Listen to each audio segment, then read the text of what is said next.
kita hari ini akan membahas tentang yang namanya pertumbuhan ekonomi dan juga konjungtur nih, yang dari mana kita akan lihat dari sisi makro. Nah, kita akan berdiskusi bersama kita berlima ini akan berdiskusi tentang pertumbuhan ekonomi dan juga konjungtur.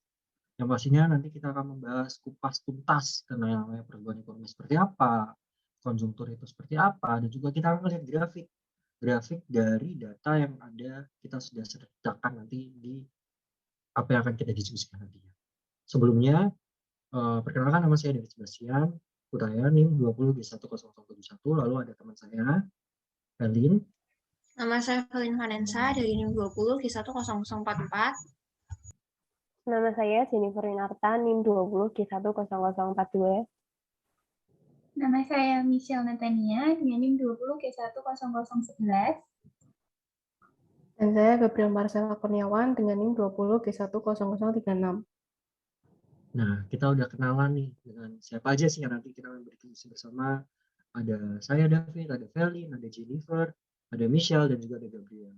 Tanpa lama-lama lagi, kita langsung aja kita lihat nih, kita juga belajar bareng tentang apa itu konjungtur dan juga pertumbuhan ekonomi.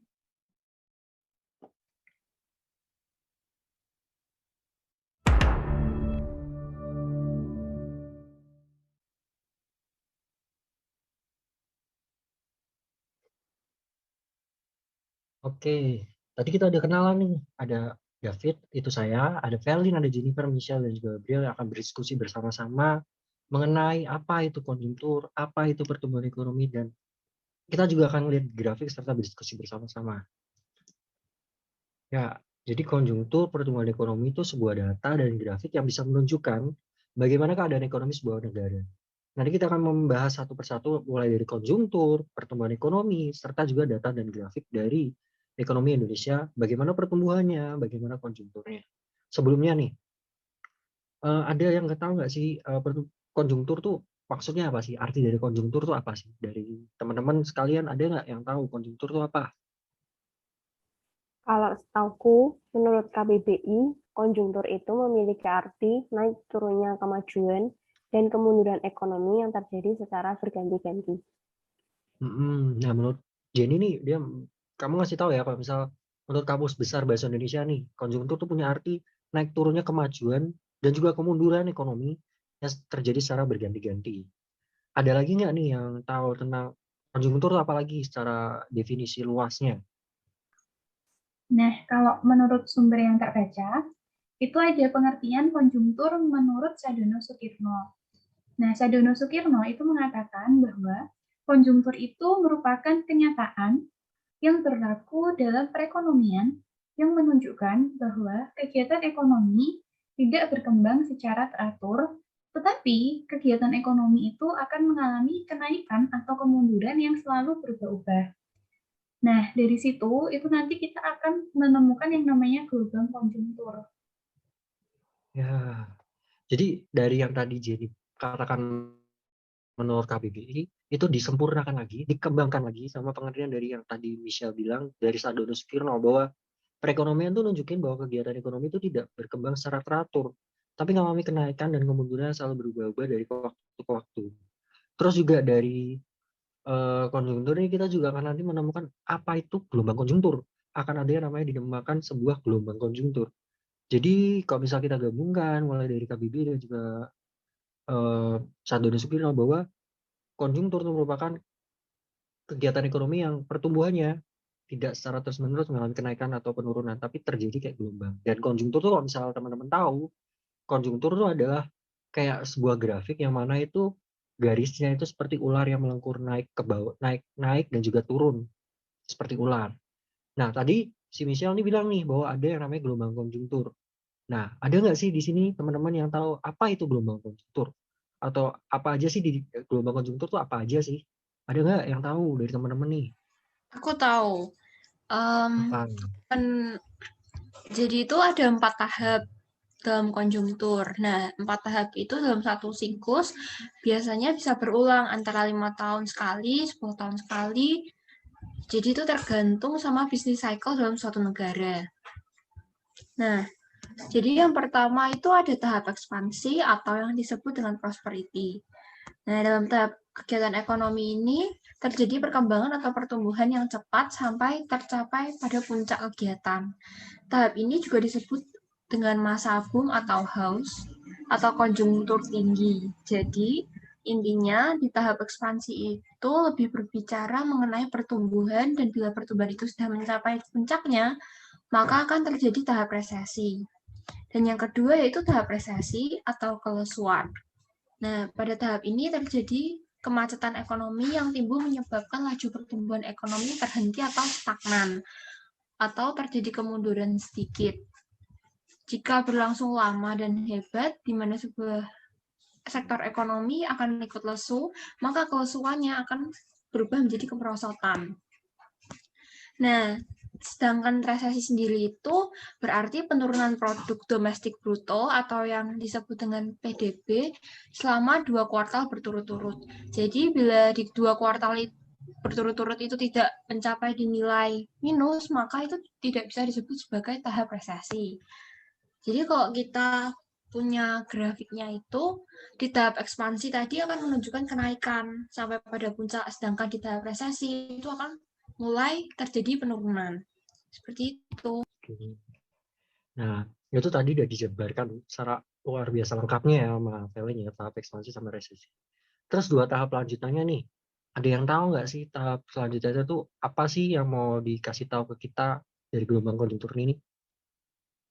Aku tahu. Jadi habis tahap ekspansi sama tahap resesi itu ada 2 tahap lagi, yaitu tahap depresi sama tahap pemulihan. Jadi ada total ada 4. Nah, di tahap depresi itu tingkat produksi itu mulai berkurang, terus banyak pabrik itu ditutup, sama banyak terjadinya pengangguran. Nah, di tahap depresi ini keadaan itu tuh disebut juga base atau konjungtur rendah. Tetapi akhirnya keadaan berubah lagi, dimulai dari titik bawah lagi, dan mulailah tahap berikutnya, yaitu tahap pemulihan. Nah, ini berhubungan sama yang tahap terakhir, tahap pemulihan, atau yang bisa disebut juga recover atau revival. Di tahap ini, kegiatan ekonomi nasional itu mulai pulih lagi dan kembali normal.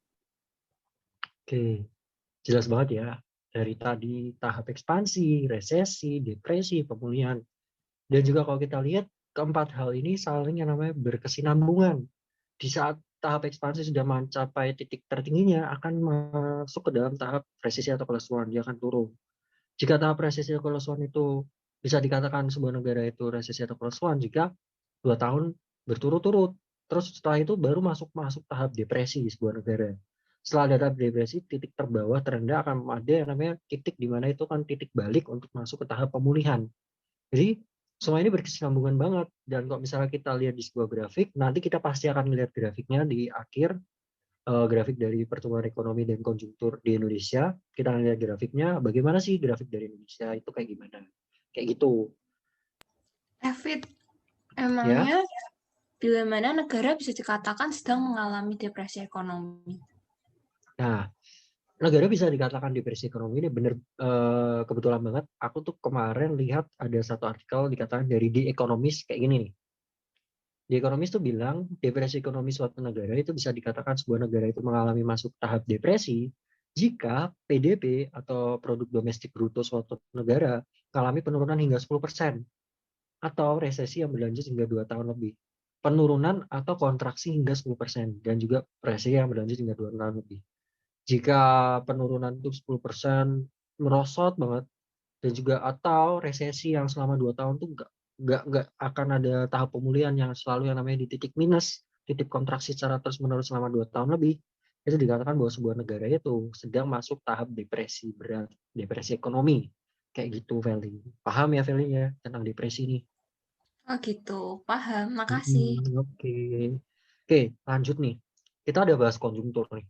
Kita udah ngerti tadi tentang konjungtur tuh kayak gimana. Ada gelombang konjungtur juga, dan juga bisa dikatakan resesi, bisa dikatakan tahap ekspansi, bisa dikatakan tahap depresi, dikatakan tahap pemulihan tuh kayak gimana, kita juga udah belajar tadi. Selanjutnya ini kita akan sama-sama belajar tentang yang namanya pertumbuhan ekonomi nih. Tapi sebelumnya aku mau tanya nih, ada nggak di sini yang ngerti tentang apa itu pertumbuhan ekonomi? Arti dan juga definisinya. Ada nggak? Nah, kalau menurut sumber yang aku baca, lagi-lagi ini dari Sadono Sukirno. Jadi, Sadono Sukirno itu tuh dia menyatakan bahwa pertumbuhan ekonomi itu tuh adalah suatu perubahan tingkat aktivitas ekonomi yang berlaku dari tahun ke tahunnya. Jadi, untuk mengetahui pertumbuhan ekonomi suatu negara, itu tuh diperlukan perbandingan pendapatan nasional dari tahun ke tahunnya. Nah, hal itu tadi itu bisa disebut sebagai laju pertumbuhan ekonomi. Oke, ini Michelle nih keren banget ya. Dari tadi Sadono Sukirno, keren banget. Jadi bener banget, pertumbuhan ekonomi menurut Sadono Sukirno itu suatu perubahan tingkat aktivitas ekonomi yang berlaku dari tahun ke tahunnya. Diperlukan perbandingan pendapatan nasional dari tahun ke tahun untuk mengetahui nih pertumbuhan ekonomi suatu negara ini baik atau mengalami sesuatu yang buruk nih. Dan ini biasanya disebut dengan laju pertumbuhan ekonomi. Nah, di dalam pertumbuhan ekonomi ini tentunya di saat pertumbuhan ekonomi ini sedang baik, itu akan berpengaruh ke aspek-aspek tertentu. Dan juga kalau misalnya pertumbuhan ekonomi sedang buruk, juga akan berpengaruh pada aspek-aspek tertentu. Nah, mungkin dari teman-teman yang ada di sini nih, ada nggak yang tahu tentang aspek apa aja sih? Yang itu kalau di saat pertumbuhan ekonomi mengalami kenaikan atau penurunan, aspek-aspek itu mengalami dampaknya juga. Ada yang tahu nggak? Aku tahu. Oke, Kalau menurut sumber yang mungkin. baca, pertumbuhan ekonomi itu mempengaruhi 3 hal dalam suatu negara. Jadi yang pertama itu ada tingkat kemakmuran. Nah, singkatnya, kalau perekonomian kita tumbuh, maka tingkat kemakmuran masyarakat juga pasti akan tinggi dong. Dan bila kemakmuran masyarakat tinggi, maka daya beli juga akan lebih baik, dan masyarakat juga akan lebih merasa sejahtera. Dan berikutnya yaitu kesempatan kerja. Terjadinya pertumbuhan ekonomi itu ditandai dengan naiknya PDB real. Seperti poin 1 yang tadi sudah aku jelaskan, kalau pertumbuhan ekonomi bertumbuh, tingkat kemakmuran pasti juga akan membaik. Hal ini juga dikarenakan karena adanya kesempatan kerja yang bertambah luas. Jadi di poin ini, intinya pertumbuhan ekonomi akan mendorong terciptanya kesempatan kerja. Karena kalau pertumbuhan ekonomi semakin tinggi, maka kesempatan kerja juga pasti akan semakin besar. Dan di poin terakhir yaitu distribusi pendapatan. Mengapa sih terjadi distribusi pendapatan?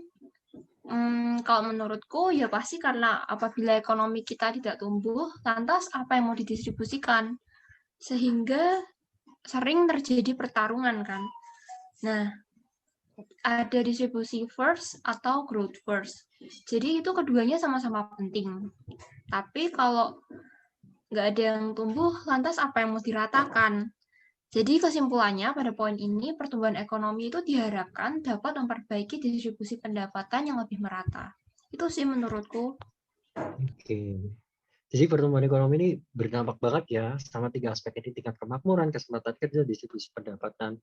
Kalau pertumbuhan ekonominya baik, pasti 3 aspek ini akan juga mengalami hal yang positif juga, berdampak hal yang positif. Tapi jika pertumbuhan ekonomi mengalami penurunan atau pertumbuhan ekonominya buruk, pasti 3 aspek ini juga mengalami kemunduran atau bahkan terjadi hal-hal yang mungkin membuat pertumbuhan ekonomi itu semakin merosot lagi, kayak gitu. Oke, ini tadi sudah dijelasin tentang yang namanya pertumbuhan ekonomi secara definisi dan aspeknya nih. Terus aku tuh seingatku ada pertumbuhan ekonomi menurut pandangan ekonom neoklasik dan juga klasik nih. Ada nggak yang tahu nih pandangan mereka terhadap pertumbuhan ekonomi itu kayak gimana? Aku tahu. Jadi gini, ada beberapa ekonom klasik sama ekonom neoklasik. Itu contoh.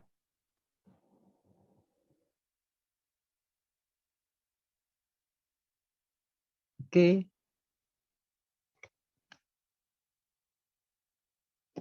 Oke, jadi di sini ada pertumbuhan ekonomi klasik sama neoklasik ya. Pertumbuhan ekonomi ini tuh dipelopori sama ekonom-ekonom nih. Ada Adam Smith, ada David Ricardo, atau ada Thomas Robert Malthus, bener ya, Gabriel ya. Terus Robert Solow, Trevor Swan, dan juga John Stuart Mill. Mereka jelasin nih bahwa setidaknya terdapat beberapa faktor yang bisa mempengaruhi pertumbuhan suatu negara, yaitu sumber daya manusia, modal, sumber daya alam, dan perkembangan teknologi. Nah, di sini udah jelas banget nih si Gabriel nih ngasih penjelasan ke kita bahwa tentang ekonomi klasik dan neoklasik, mereka punya faktor-faktor yang memengaruhi pertumbuhan suatu negara. Yaitu ada sumber daya manusia, ada sumber daya alam, ada perkembangan teknologi dan juga modal. Nah, kita belajar lebih dalam lagi tentang 4 aspek ini, faktor yang memengaruhi ini. Yang pertama tentang sumber daya manusia. Sumber daya manusia itu berbicara tentang kuantitas dan juga kualitas manusia yang ada di sebuah negara. Kualitas mereka bisa nggak membuat pertumbuhan ekonomi itu semakin jauh lebih baik. Karena jika kualitas dan kuantitas sumber daya manusia itu baik, bisa yang namanya mengikuti persaingan, itu akan memajukan pertumbuhan ekonomi sebuah negara pastinya. Lalu yang kedua sumber daya alam. Sumber daya alam pastinya lah. Kita tahu Indonesia itu kaya banget dengan sumber daya alamnya. Dan dengan kekayaan itu bisa membuat pertumbuhan ekonomi Indonesia jauh lebih baik dan bertumbuh dengan baik juga. Tapi dua hal ini kalau kita lihat sumber daya manusia dan sumber daya alam, dua hal ini berkesinambungan nih teman-teman. Kenapa bisa berkesinambungan? Jika sumber daya alamnya banyak, sumber daya alamnya melimpah, tapi tidak dibarengi dengan sumber daya manusia yang kuantitas dan kualitasnya baik, maka tidak ada yang bisa memproses atau tidak ada yang bisa yang namanya mengolah sumber daya alam ini untuk memajukan pertumbuhan ekonomi.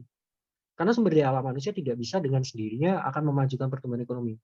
Pastinya akan ada campur tangan dari sumber daya manusia untuk mengolah sumber daya alam yang ada untuk memajukan pertumbuhan ekonomi. Terus ada modal juga nih. Kita pasti tahu lah, kita ngelihat bahwa Indonesia tuh akhir-akhir ini berkembang banget. Mulai dari jalan tol, mulai dari infrastrukturnya, mulai dari banyak aspek lah pokoknya yang berkembang. Nah, aku mau bahas nih tentang jalan tol nih. Kenapa sih modal yang ini bisa mempengaruhi pertumbuhan ekonomi? Teman-teman di sini pasti tahu lah, ada yang namanya dibangun jalan tol yang menghubungkan Jakarta. Kalau misalnya kita dari Semarang ke Jakarta, kita lewat mana, nanti masuk tol itu, nggak perlu lagi lama-lama kayak dulu tahun-tahun lalu yang perlu sampai 12 jam, 13 jam. Sekarang bisa cuma sekedar 7-8 jam. Bisa dengan cepat banget kita sampai ke Jakarta. Itu artinya apa? Dengan meminimalisir atau memotong waktu pengiriman, misal kayak distribusi nih, Indonesia lagi ada yang namanya distribusi sesuatu barang dari daerah mana ke daerah mana, lewat jalan tol ini, itu akan mempercepat alur distribusinya, sehingga itu akan membuat pertumbuhan ekonomi itu jauh lebih baik lagi.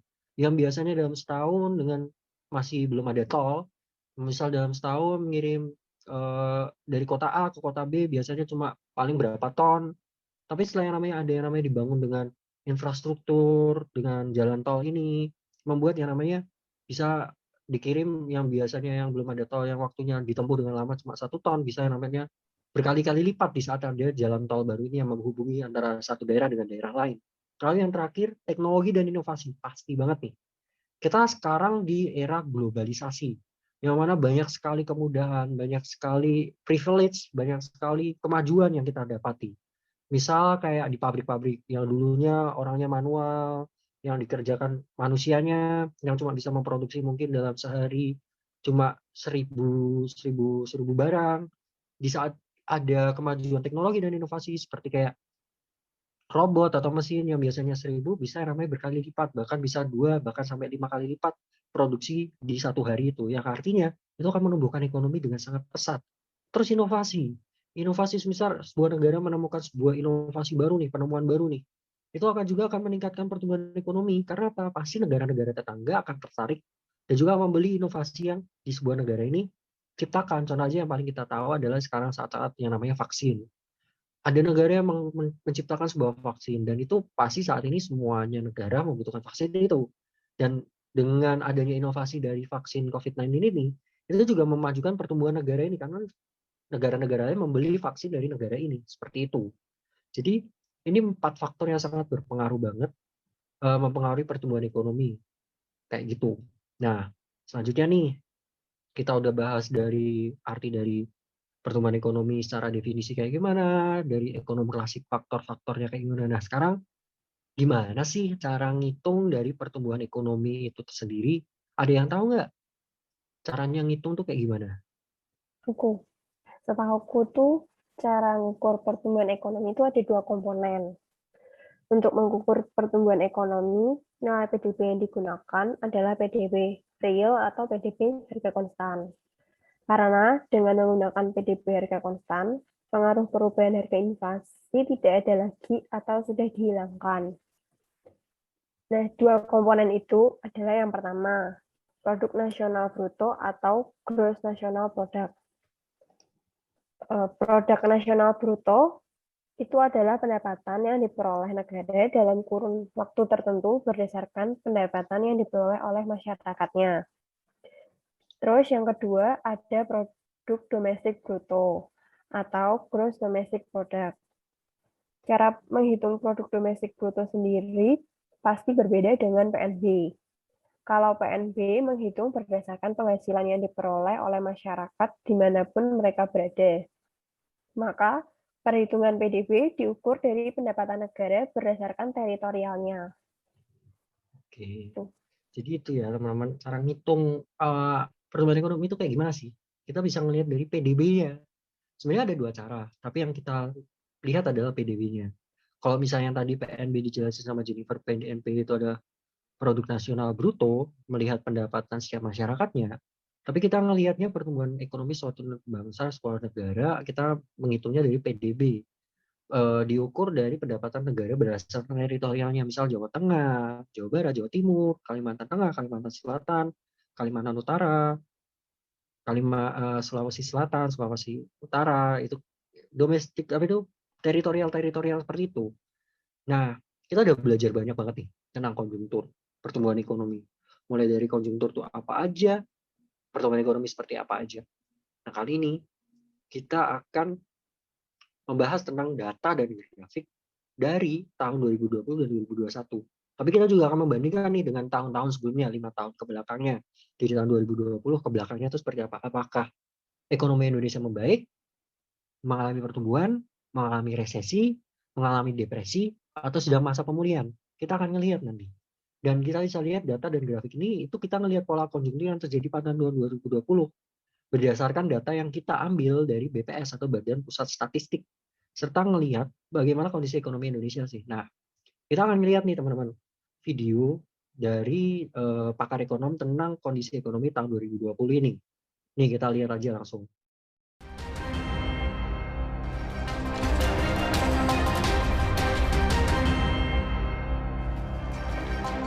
Anda kembali menyaksikan berita utama di segmen Kompas Bisnis. Saudara, Indonesia belum keluar dari jebakan resesi. Badan Pusat Statistik hari ini mengumumkan ekonomi Indonesia pada kuartal 4 tahun 2020 tercatat minus 2,19%. Secara kuartalan, ekonomi minus 0,42%. Cukup membaik memang dari kuartal 3 yang mengalami kontraksi cukup dalam 3,49%. Hampir seluruh komponen yang berkontribusi ke struktur PDB nasional mengalami kontraksi. Dengan demikian, ekonomi Indonesia sepanjang tahun 2020 tercatat minus 2,07%. Sejak tahun 1998, untuk pertama kalinya pertumbuhan ekonomi Indonesia mengalami kontraksi. Di tahun 1998 karena adanya krisis moneter, krisis global, dan di tahun 2020 ini Indonesia mengalami kontraksi minus 2,07% karena pandemi COVID. Ya, lantas apa yang perlu kita evaluasi melihat kondisi perekonomian yang masih sakit? Kita akan berdialog malam ini dengan Kepala Ekonom Bank Permata, Joshua Pardede. Selamat malam, Bang Joshua. Oke, Bang Joshua. Selamat malam. Oke, kita terkonfirmasi terjebak di resesi. Kita belum keluar di masa suram begitu. Kalau kita lihat di kuartal 4 tercatat minus 2,19%, sepanjang tahun minus 2,07%. Apa yang perlu kita evaluasi di sini? Ya, memang kalau kita lihat secara keseluruhan tahun 2020 merupakan tantangan hal yang cukup berat ya, karena kita mengalami pertumbuhan tahunan yang kontraksi pertama kalinya sejak kita keluar dari krisis 98 yaitu pada tahun 1999 gitu ya. Dan kalau kita lihat secara keseluruhan komponen dari sisi pengeluaran ataupun dari sisi produksi, ini sebagian besar komponen utama itu masih menghadapi pertumbuhan yang negatif seperti pertumbuhan konsumsi rumah tangga dan juga investasi.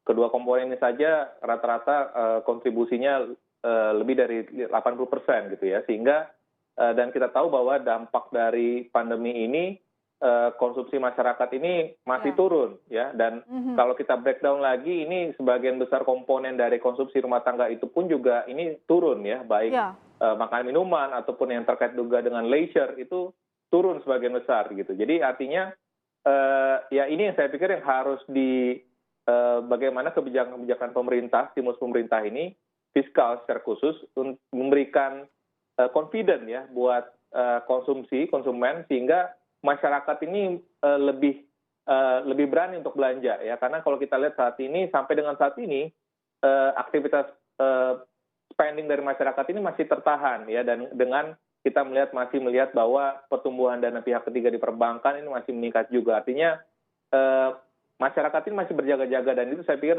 salah satu kebijakan yang dalam PEN ini yang harus diadres adalah bagaimana membangkitkan kembali spending dari masyarakat. Oke, artinya di sini kita mau mengatakan bahwa kelas menengah atas yang sedang menunda belanja gitu ya?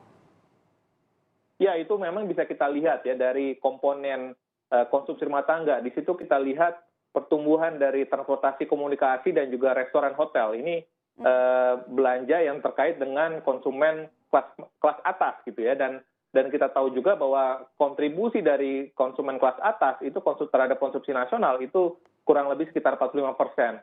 Sehingga makanya karena aktivitas pandemi ini yang masih membatasi aktivitas masyarakat, tentunya ini membatasi pertumbuhan ataupun perbaikan konsumsi rumah tangga untuk bisa sampai ke level yang positif gitu ya. Sehingga saya pikir pun ini juga masih berpotensi berlanjut kembali di kuartal pertama tahun ini ya, apalagi dengan kita masih mengalami PPKM ya sejak Januari hingga nanti 8 Februari untuk Jawa Bali, sehingga ini pun juga menjadi salah satu hal yang harus diadres juga oleh pemerintah, bagaimana penanganan COVID ini dan juga percepatan dari realisasi vaksin, sehingga aktivitas masyarakat di luar rumah ini kita harapkan bisa kembali beranjak secara gradual untuk kembali normal. Artinya dengan pengetatan seperti PPKM yang dilakukan oleh pemerintah tadi, Jawa Tengah juga ini ya melakukan pembatasan kegiatan selama 2 hari. Apakah ini menjadi sinyal di kuartal 1 2021 apa yang terjadi di 2020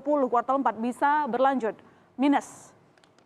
Ya, saya pikir ini potensinya cukup tinggi ya. Dari kuartal kedua tahun lalu hingga kuartal pertama tahun ini kita masih akan menghadapi pertumbuhan ekonomi yang negatif. Tapi tentunya kita melihat bahwa di kuartal kedua tahun ini ada harapan ataupun ada optimisme bahwa pertumbuhan ekonomi kita cenderung akan cukup positif ya, mengingat dampak dari low base effect di 2020 khususnya kuartal kedua. Dan di samping itu juga kita melihat harapannya ini, karena ini vaksinasi ini kan sudah mulai berjalan ya, dan kita harapkan di tahap awal ini tadi nakes dan juga para pekerja ataupun pekerja di Polri, TNI dan juga guru ini kita harapkan bisa meningkatkan setidaknya mungkin belum menyeluruh ya herd immunity. Tapi inilah saya pikir yang harus diprioritaskan, anggaran pemerintah di awal tahun ini difokuskan untuk bagaimana pengadaan dari vaksin dan juga tadi tetap mendukung untuk program bansos ataupun program perlindungan sosial, sehingga daya beli masyarakat khususnya masyarakat menengah ke bawah ini kita harapkan tidak sampai terpuruk lebih dalam lagi. Artinya untuk anggaran bansos jangan dipangkas gitu ya. Kalau kita kan kemarin ada yang terbaru adalah ketika subsidi upah itu dipangkas, namun yang lain itu masih ada di PEN begitu. Itu cukup? Ya, saya pikir memang kalau kita lihat kan dari anggaran PEN 2021 ini kan pemerintah juga masih melakukan adjustment ya, dari target awal kan naik lagi menjadi 553 triliun ya, dan itu pun juga tentunya pemerintah akan bisa lebih fleksibel ataupun nanti melakukan refocusing ataupun relokasi anggaran kiranya memang dibutuhkan. Tentunya saya pikir pemerintah perlu dalam karena kita masih menghadapi masa pandemi dan vaksinasi ini juga belum menyeluruh, saya pikir pemerintah pasti harus tetap mendukung tadi supaya daya beli dan juga konsumsi masyarakat ini tidak sampai menurun lebih dalam lagi, dan kita harapkan tadi spending ya, bagaimana caranya pemerintah membuatkan program ya, misalkan berbelanja untuk ASN ataupun pekerjaan swasta yang memang tidak terkena dampak ya. Karena kalau kita bandingkan, karena ASN dan juga pekerjaan swasta yang berpenghasilan tetap, tentunya ini bisa diharapkan bisa tetap spending, dan saya pikir itu perlu galakan program sosialisasi untuk berbelanja ya, untuk sehingga tadi kita harapkan ini bisa berdampak selanjutnya pada sisi produksinya ya, dan selanjutnya juga kita harapkan penyerapan tenaga kerja ini juga bisa lebih membaik lagi. Yang baru yang jadi harapan adalah vaksinasi yang sudah mulai dilakukan. Tetapi kalau dari penjelasan Anda tadi memberikan sinyal bahwa kuartal 1 ekonomi Indonesia mungkin belum akan membaik. Apakah ini artinya baru kuartal 2 ekonomi akan bangkit atau tergantung lagi? Karena kalau kita lihat Indonesia mencatatkan rekor terus ya, positif COVID-19.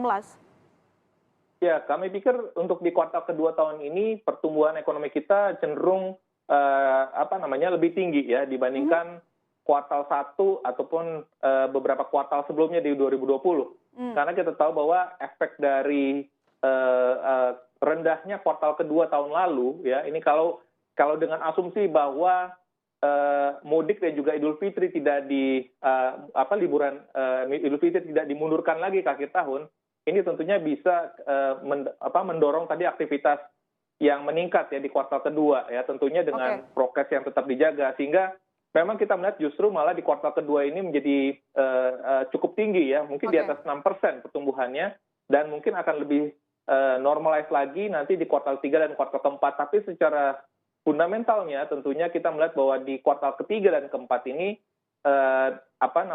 menghilangkan tadi efek dari low base-nya, kita harapkan di kuartal 3 dan kuartal keempat ini sudah mulai ada peningkatan, karena vaksinasi pun juga kita harapkan mulai di semester kedua ya, untuk masyarakat luas ini bisa dilakukan seperti itu. Oke, Bang Joni, pertanyaan terakhir saya singkat saja. Tahun lalu kita concern bahwa memulihkan ekonomi dan kesehatan harus beriringan. Tapi kemarin Presiden mengatakan bahwa nggak apa-apa ekonomi turun, asal COVID-nya juga turun. Apakah ini artinya kita memang harus memilih salah satu dulu supaya selesai dulu COVID-nya? Ya, saya pikir ini sudah terbukti ya di India ya. Tahun lalu kita lihat kasus India itu meningkat cukup signifikan dan paling tinggi di Asia. Tapi dengan adanya penanganan COVID yang lebih baik dan juga tes PCR yang dilakukan juga secara masif, ini kita lihat jumlah kasus kasus COVID di India pun juga sudah menurun. Dan bahkan IMF dan juga lembaga internasional lainnya, meskipun memang pertumbuhan ekonomi India di tahun lalu memang terpuruk cukup dalam, tapi di tahun ini diperkirakan ini yang paling tinggi di dunia ya, dan bahkan melampaui dari pertumbuhan Tiongkok. Jadi tentunya kita bisa mengaca apa yang dilakukan oleh India, bahwa penanganan COVID ini dari sisi kesehatannya saya pikir memang lebih diprioritaskan terlebih dahulu, karena Indonesia sehat, Indonesia bekerja, dan baru Indonesia tumbuh. Jadi oleh sebab itu dengan adanya penanganan dari COVID yang lebih baik, tentunya aktivitas masyarakat dan juga confident dari konsumen ataupun pelaku bisnis ini akan semakin membaik lagi, dan ini akan bisa memastikan pemulihan ekonomi kita di tahun ini. Oke, baik. Terima kasih Bang Joshua telah bergabung di Berita Utama. Selamat malam. Oke, jadi itu teman-teman. Kita bisa lihat tadi bahwa pakar ekonomi bilang bahwa kondisi ekonomi tahun 2020 tuh mengalami sesuatu yang buruk banget. Karena ya pandemi COVID-19 yang kita kemarin jalani, kita dihadapkan oleh pandemi COVID-19 ini, yang mana kita ngerasain sendiri lah banyak hal yang berubah, yang harusnya namanya aktivitas normal sebelumnya harus berubah di tahun 2020. Dan ekonomi pun Indonesia juga harus mengalami adaptasi yang baru untuk bisa survive di tengah pandemi yang ada ini. Nah, kita lihat aja grafik konjungtur yang ada di tahun 2020 nih. Nah, lihat nih, di pertumbuhan ekonomi Indonesia triwulan pertama, di triwulan pertama ini, kita bisa melihat kalau pertumbuhan ekonomi Indonesia dari triwulan tahun 2018 ini mengalami kenaikan di tahun 2018 di triwulan kedua. Lalu mengalami tahap ekspansi di sini, terus mengalami pergolakan, lalu titiknya di tahun triwulan 2019 mengalami yang namanya pelan-pelan menuju mundur atau turun. Yang kita bisa sebut masa-masa mau memasuki tahap resesi. Lalu kemarin teman-teman tahun 2020 triwulan pertama itu Januari, Februari, Maret, itu kita dihadapkan dengan yang namanya sebelum itu juga ada yang namanya isu pandemi COVID-19. COVID-19 waktu itu belum yang namanya menjadi pandemi, masih ada isu-isu seperti itu. Tapi setelah itu diumumkan bahwa pandemi itu ada, dan itu mempengaruhi dunia, mempengaruhi banyak negara yang terkena COVID-19 dan segala macam.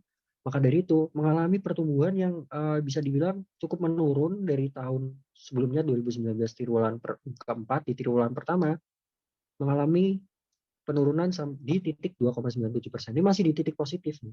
Masih yang namanya ya Indonesia pada waktu itu masih yang namanya santai-santai, oh gak bakal masuk kok di segala macam. Masih yang namanya kayak ngerasa ya fine-fine aja. Nah, aku pengen tanya nih sama Velin, waktu awal-awal corona gempar nih, waktu awal-awal corona ada, yang kamu rasain tuh waktu itu apa sih? Yang kamu ngerasain kayak perubahan sebelum COVID sama setelah COVID? Gimana, Vel? Ya kalau dari segi ekonomi yang aku lihat, yang tak rasain juga tuh, dulu sebelum ada COVID tuh kan kayak orang ke mall, belanja, terus tuh jual belinya tuh rame kayak gitu. Terus setelah kita masuki masa COVID, tiba-tiba kayak di pusat perbelanjaan tuh mulai sepi, kayak gitu sih yang berhubungan sama ekonomi. Iya, bener banget. Kalau Michelle nih, yang kamu rasain secara pribadi, bukan ekonomi nih, secara pribadi, yang mulai yang namanya kayak terhenti, itu apa?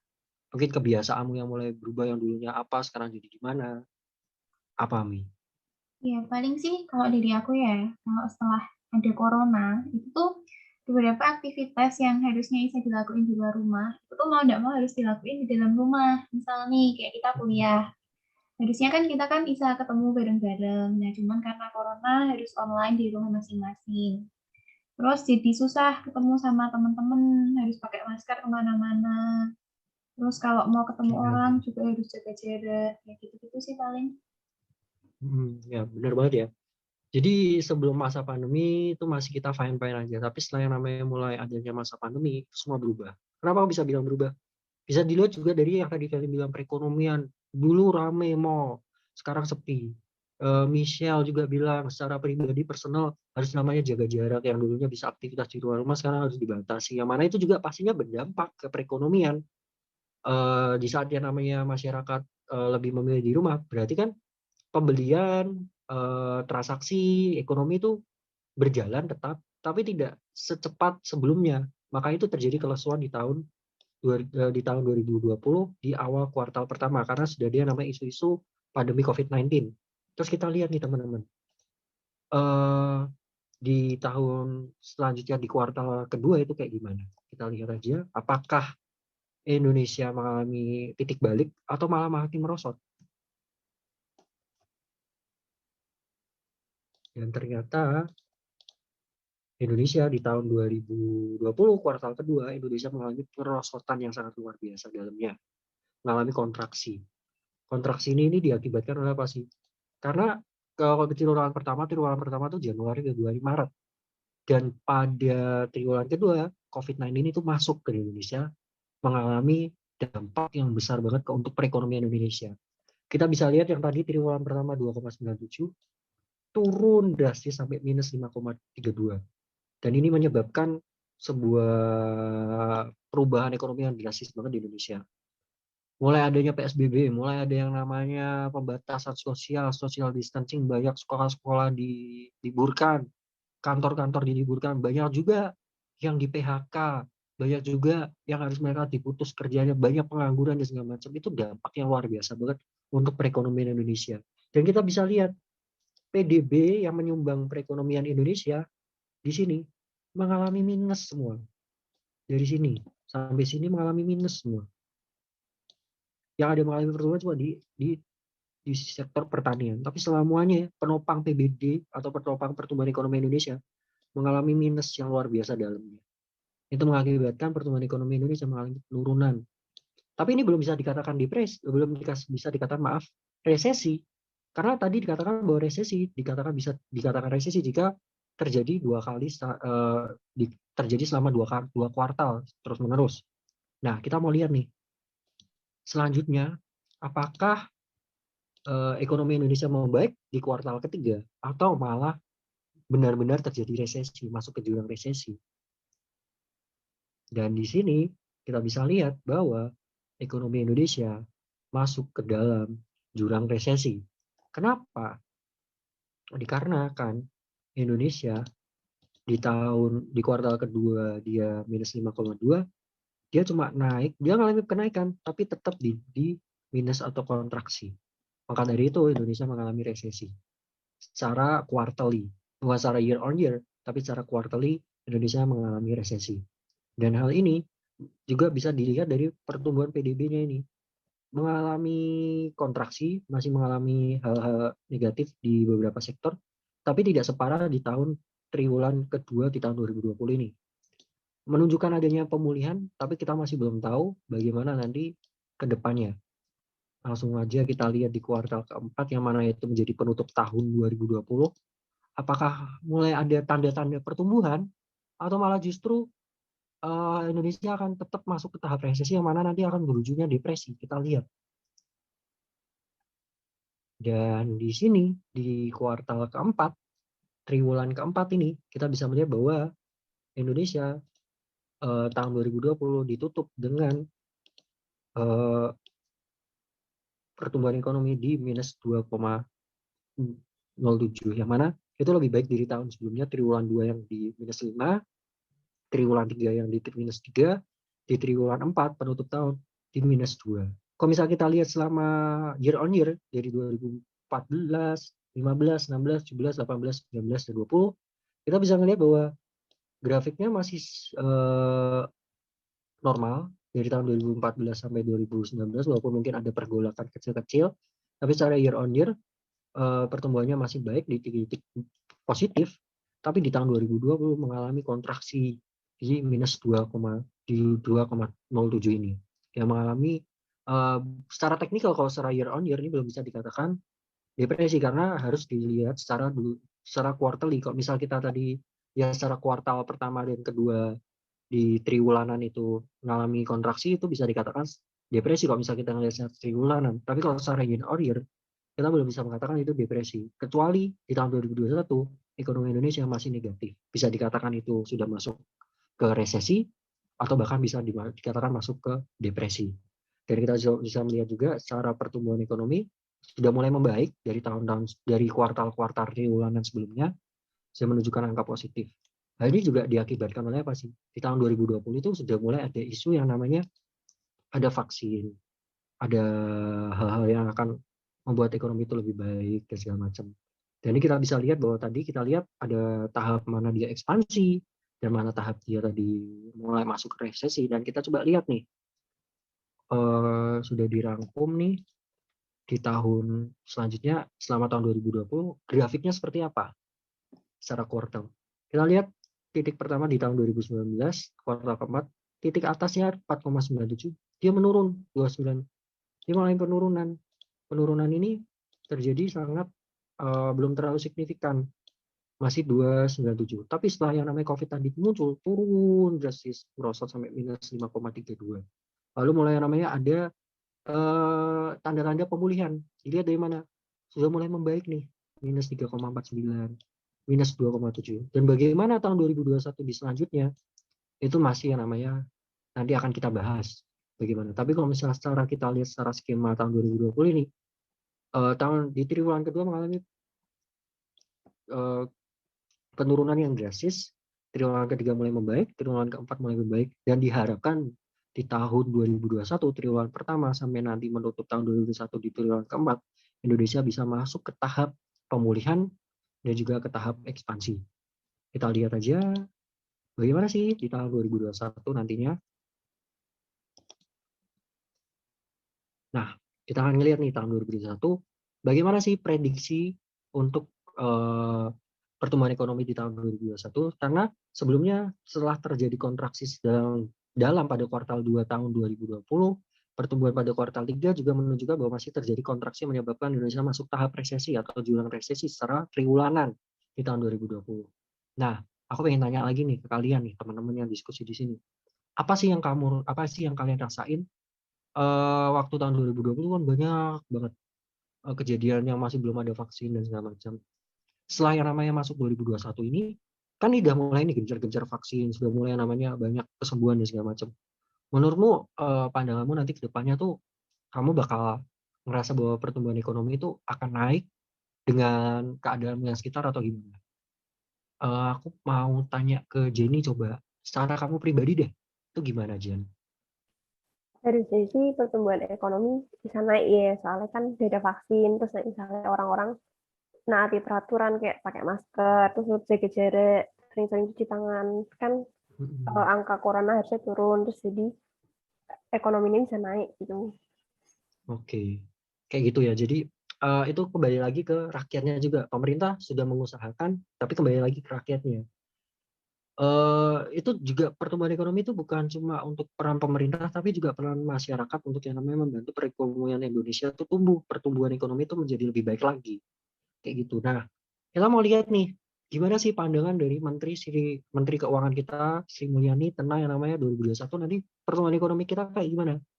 Nah, kita bisa lihat di selanjutnya ini. Aku ambil artikel di Kompas. Kalau Menteri Keuangan Sri Mulyani Indrawati memproyeksi pertumbuhan ekonomi pada kuartal 1 2021 masih berada di zona negatif.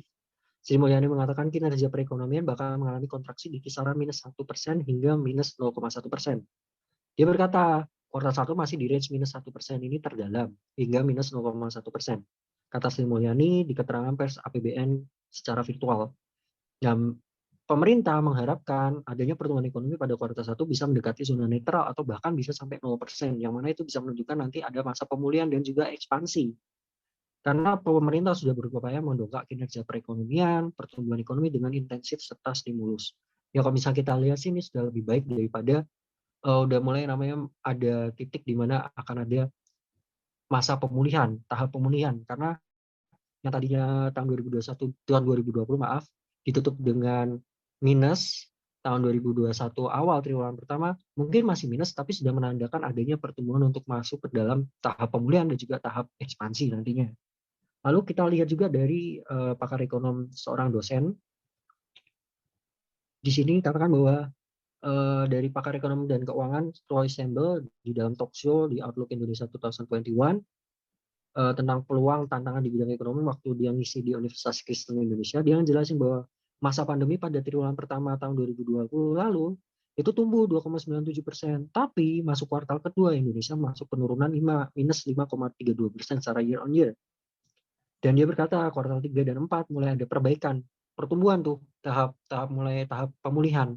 Karena ada perbaikan, Indonesia memiliki potensi digital ekonomi yang besar dan perguruan tinggi dapat mengembangkan sumber daya manusia di bidang digital ekonomi. Ingat tadi konjungtur pertumbuhan ekonomi juga yang namanya salah satu faktor pendukungnya adalah sumber daya manusia.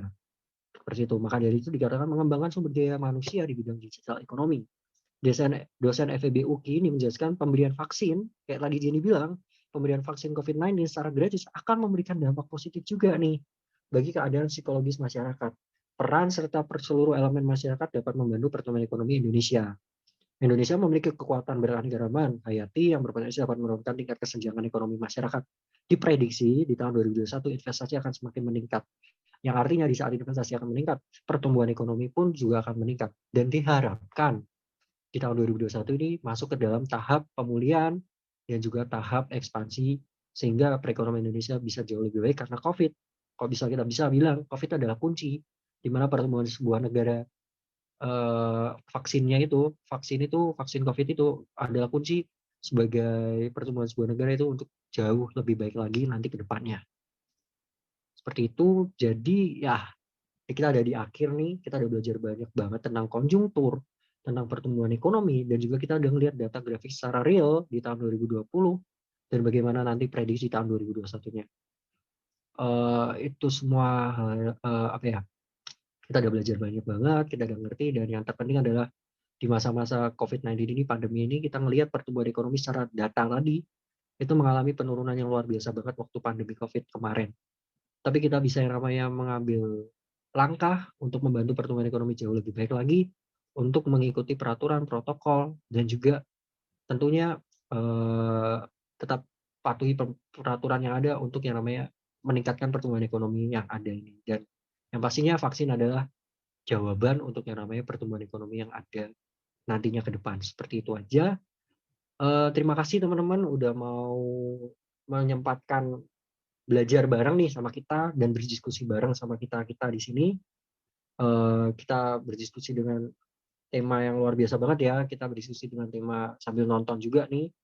Jadi biar nggak ngantuk, nggak bosen, kita kemas dengan luar biasa banget. Itu aja. Terima kasih semuanya teman-teman. Terima kasih untuk perhatiannya. Terima kasih untuk segalanya. Terima kasih. Bye-bye. Teman-teman. Terima kasih teman-teman.